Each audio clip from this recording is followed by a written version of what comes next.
Salut, aujourd'hui dans cette vidéo je vais te parler de la gestion de la clientèle en tant que ASV, la gestion de la clientèle que tu pourras retrouver dans tes premières missions en stage et qui n'est pas forcément évidente et surtout qui est pas, je trouve que c'est pas assez abordé dans les cours. Et on peut être rapidement confronté à ça. Et voilà, et je trouve que c'est bien de pouvoir avoir les bons réflexes, connaître le protocole, ce qu'il faut faire. Hein, parce qu'on a beaucoup de protocoles finalement sur les autres postes, entre guillemets, hein, mais pas forcément en ce qui concerne la gestion de la clientèle.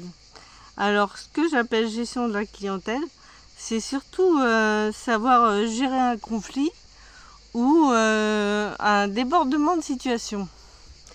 Alors, pour ce qui est de la gestion du conflit, j'avais lu ou entendu, je ne sais plus trop où, que voilà, le protocole était à peu près le suivant. Donc, écouter la personne sans interrompre. Dire qu'on comprend ce qu'est le problème, ce qui va pas.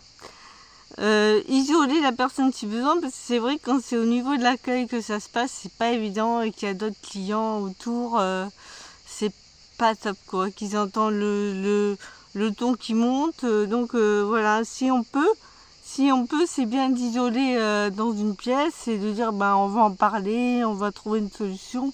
Voilà, toujours aller en fait dans le sens du client jusqu'à certains moments évidemment et proposer une solution. Alors évidemment, c'est pas vous qui allez dire vraiment ce que vous allez faire, mais plutôt en parler avec l'équipe.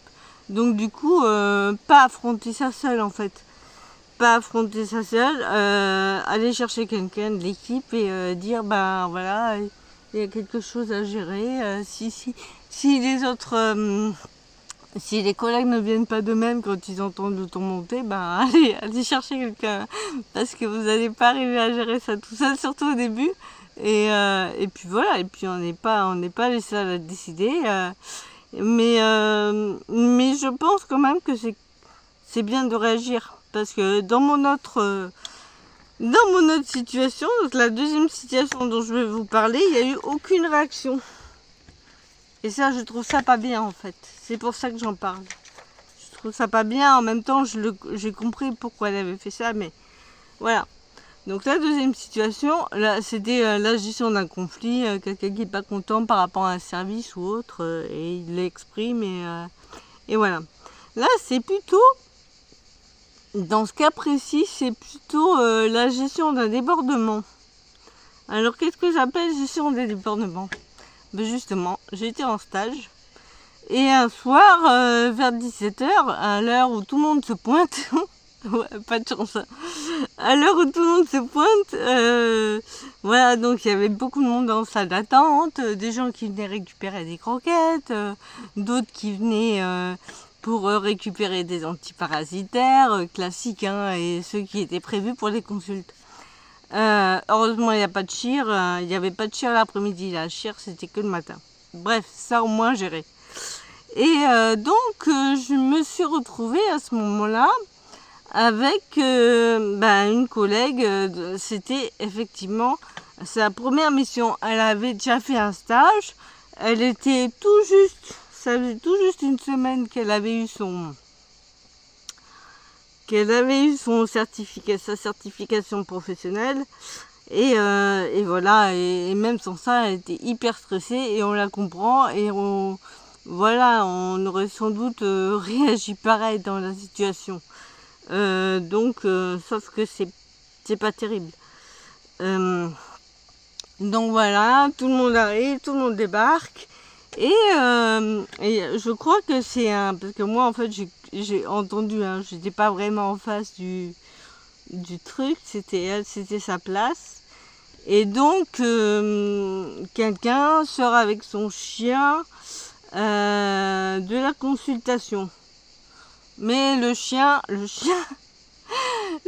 qui aboie et qui supporte pas les autres et qui supporte pas les autres, ses congénères, les chiens, les chats, alors, voilà, un bazar pas possible.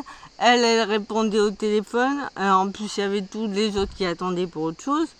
Et en fait, ce qu'elle a fait, je vous l'explique, elle a continué sa conversation téléphonique, elle s'est bouché une oreille pour se mettre dans une bulle et pour pouvoir continuer à gérer l'appel.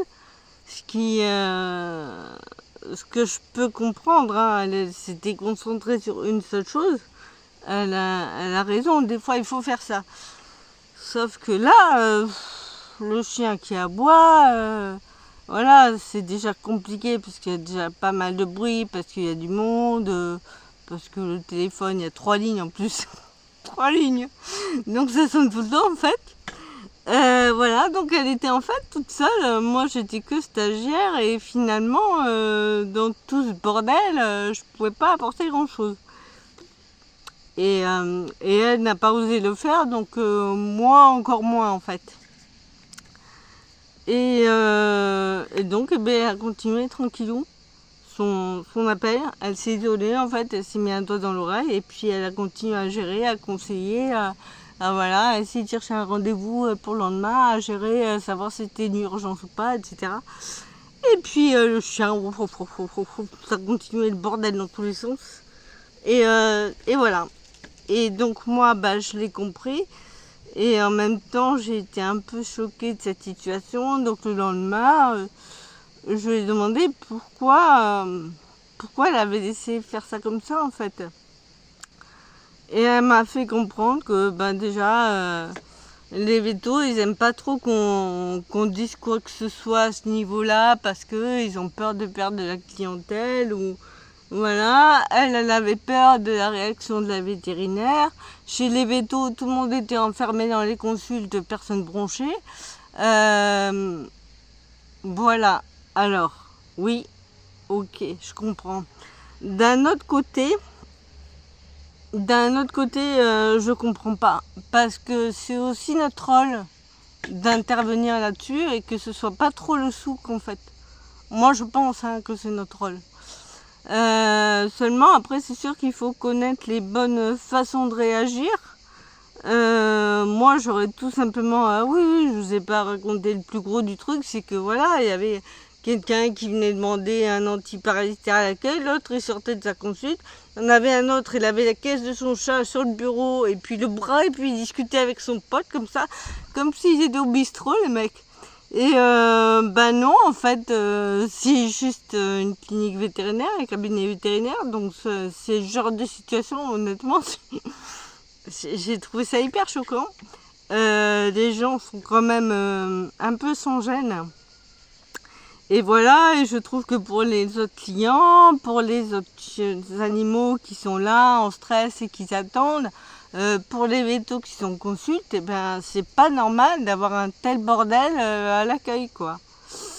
Donc, voilà, je pense qu'il faut quand même réagir au final et demander gentiment de sortir le chien, de demander monsieur vous avez fini, ou d'isoler le chien, ou voilà quoi, de dire je suis désolée, j'ai d'autres clients, je vais vous demander de partir.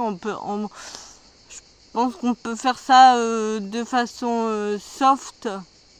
C'est sûr c'est pas évident, hein. Franchement je dis ça mais sans la critiquer, hein, parce que j'aurais sans doute pas fait mieux au final. Mais je pense qu'il faut savoir le faire parce qu'après c'est vite l'anarchie et voilà, que tout le monde soit stressé, que finalement les gens au final se disent c'est la fête, on fait ce qu'on a envie, et puis ouais c'est ça, et puis après c'est quoi d'autre, donc ça va pas quoi, il arrive un moment, il faut respecter les gens. Elle n'arrivait pas à travailler correctement. Et ça, c'est juste pas normal, quoi. J'en parle parce que, en fait, ça me fait peur de se retrouver de me retrouver dans ce genre de situation. Voilà, donc, moi, la seule chose à laquelle j'ai pensé, hein, parce que j'ai pas vu trop d'infos là-dessus. Dans les cours, ils en parlent pas des masses en fait, à part dire oui, un shingle, on l'isole dans une pièce.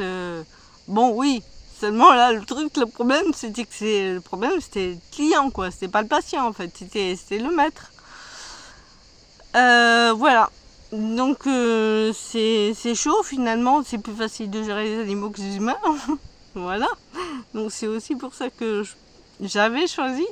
Mais je me rends compte qu'en fait il y a beaucoup de relations humaines et que c'est aussi compliqué que dans d'autres métiers en fait.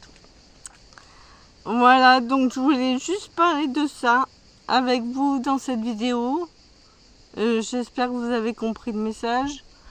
J'espère que j'aurai offensé personne en disant ça. Et parce que c'est pas le but. Le but c'est d'aider, trouver des solutions, d'avoir les bons comportements. Voilà. Je vous remercie d'avoir visionné cette vidéo. Et puis à bientôt dans une prochaine. Au revoir.